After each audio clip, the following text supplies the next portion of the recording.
Hello, my name's Jason and welcome back to I Have a Story. I've been standing here for about 2 minutes. I actually came in and you see the little clearing and cove and path that I'm in. I stopped and set up my camera and a bird decided it was going to fly down and come down the path and didn't know I was here and about kissed noses with me. And then I was just sitting here kind of for a minute like, how do I add that in and talk about it with my clip? And then my camera just starts recording while I'm standing here. Again, I can't tell you how many clips I have saved and my camera just starting to record all on its own. But anyways, today is Tuesday, and Tuesdays, even though I said I didn't really want to make my channel political, I kind of have to, because if I'm here to talk about mental and physical health, honestly, I don't know of much more in the past 100 years that politics hasn't played a heavy role in all of that. We'll go back. I mean, now there's a man who's now speaking about when he was detained in prison and how they used to inject drugs as test subjects because they were in prison. Didn't we damn Hitler for doing that kind of stuff? But yet it was okay for our government to do it to our own people. All the way around. See the mentality, health, and all of it just in that one subject right there alone. So our government has a huge part to play in our mental and physical health. I've talked about how America is one of the most unhealthiest countries in the world. Other than China. China's got us beat by far. But you go to like India and you go to Europe and places like that. I'll talk good and bad about everybody if you want to look at it as a good and bad. That's not what this is about. Everything is not just good and bad in the world. We've, again, come to a society where we have to place everything into a category, good or bad. Why does it have to be like that? We don't gain knowledge by doing that. We don't look at the real reality of the world by viewing things that way. Sometimes you got to put those feelings and emotions aside and look at them for what they were and how do we move forward to get progress, better, healthier, safer. It's amazing if you look in the past 3 years. I definitely don't feel any healthier or safer in what my politics especially has done to my country. Not by any means. How can I not talk about politics? So I decided I have to talk about politics, and then I found out we've been saying it all wrong all along. I don't know if you guys actually know the true how you truly say politics. We've said it politics, and no, it's politics. Why is that? Well, it's because it's two separate words. Poly is a prefix. What does it mean? Many. Ticks is another word. What's it mean? Little blood-sucking creatures that fall from these trees and stick their heads into my skin and suck my blood. Yep, there's politics right there in the word, isn't it? So I decided to come up with Poli-Tics-Tuesday. And again, I'd like to kick off the week. That's what you do. You kick off with some big ones. I mean, this is a story in politics that I want to share that I cannot believe it does not get talked about. I know it did when it happened, but it just got swept right under the rug. And I'm willing to bet I have never, ever, ever met a person, and I've told this to so many people, and so many people have gone and looked it up and came back and said, wow, I can't believe you're right. Now, we have, I really hate using these terms Democrat and Republican because that, again, good and bad is what it's turned into. Oh, if you're this or that, you're bad. You're good if you're this. Again, see the problem there we've had, people? But I do have to say, I mean, either you're a patriot and American first and foremost, or get the hell out of my country. We can't take care of our own people. How can we take care of the whole world? We have people here suffering and just dying in our streets. You've watched me talk about it here on my channel. If my family, my kids, my people I love are dying and nobody does anything about that, then how am I supposed to care about sending millions of dollars over to Ukraine? You don't think that has severe impact on my mental health? I'm sitting here watching them. My, president, I don't want to call him my president because I sure as hell didn't vote for that corrupt bastard.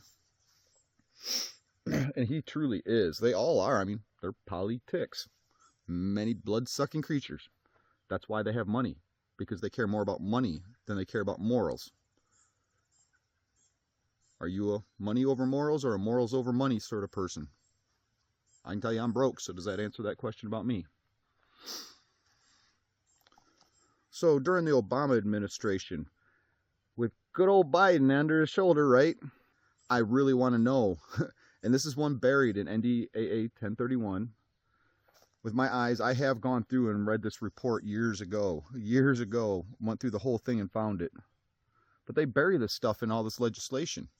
And this one law totally erases our Constitution and every single law in history. One rule, one law that they put on books erased it all. It was dubbed back then the Citizen Enslavement Act, where Obama made it legal to arrest any citizen at any given time, hold them indefinitely their entire life, and never even tell them why. If we actually enacted that law, does not every law underneath that totally get erased, including our entire Constitution? But these are the same radicals who are telling my country that if you vote for Trump, you don't believe in democracy. Well, how are you going to tell me that the Democrats believe in democracy when you passed a law that says you can arrest me whenever you want for whatever reason you want and never even tell me why you're doing it and hold me my entire life? I'm going to put in a screenshot of, and I'll see if I can find any more if I have the time. I'm so far behind, and I need to get this done. I can't keep putting it off. You never get anything done unless you start doing it. So I'm going to see if I can find any more, but I did find an article yesterday and took a screenshot of it. When it's a lot easier to find independents and other people who have gone through and found the information than trying to dig through hundreds of pages of legislative BS. I mean, some of you look at it and you're like, what do these words even mean? Why did you spend time writing down words that I don't even know what this means? How do you even know what it means? It makes no sense.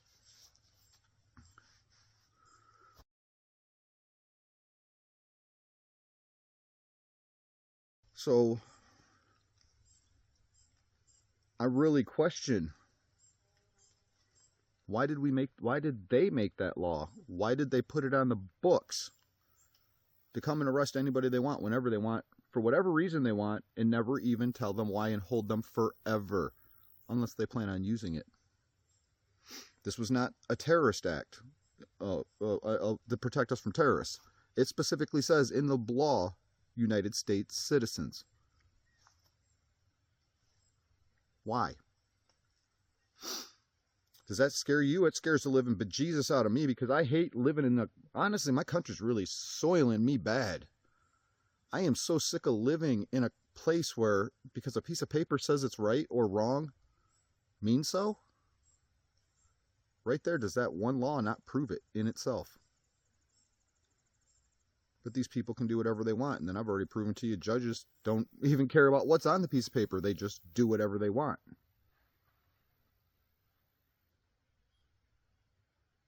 When this country was founded, all of our laws fit on the front page of one piece of paper.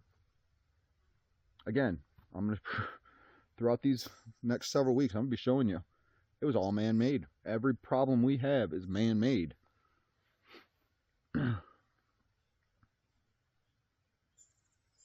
So there's my shout out and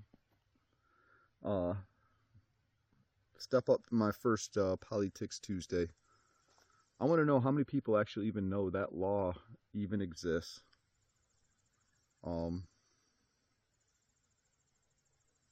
Why does that law even exist? How can it even exist? And when do they plan on using it? And for what reason would they use that for? And now we've got the counterpart to Obama still in office, and how, again, how we have a man who is so demented that he doesn't even know what day of the week it is still our president, even after now everybody's acknowledged it. We're at our weakest and most vulnerable point right now. We need somebody strong back in office today. Not even today. We needed somebody strong back in office 2 years ago. And again, as I talk more about politics, people, mental, all of it, mentalities, the world, the people, all of it. This is why we need a strong leader in our country. And I'll tell you what, when Trump was president, I was scared. His arrogance is what scares me. But I can also tell you, I'm more scared today because the rest of the world just became unboxed, open, and just running amok, because we're the ones who's supposed to keep them in check, which is why we need somebody who is strong. Somebody the rest of the world fears is what kept us number one and kept them in check. You put somebody in office who is weak, we see it today. What happened? China, Russia, what's going on over in the Middle East, everywhere around the world, chaos is erupted because we do not have a strong leader that other countries fear. Now, I'm going to tell you, you don't raise your children in fear, but you do raise the world that way. You can't play with dictators and Care Bears. It don't work that way. Everybody knows it. You send the Care Bear over to a dictator, they're not gonna come back at all. If they come back and want, not the same for sure.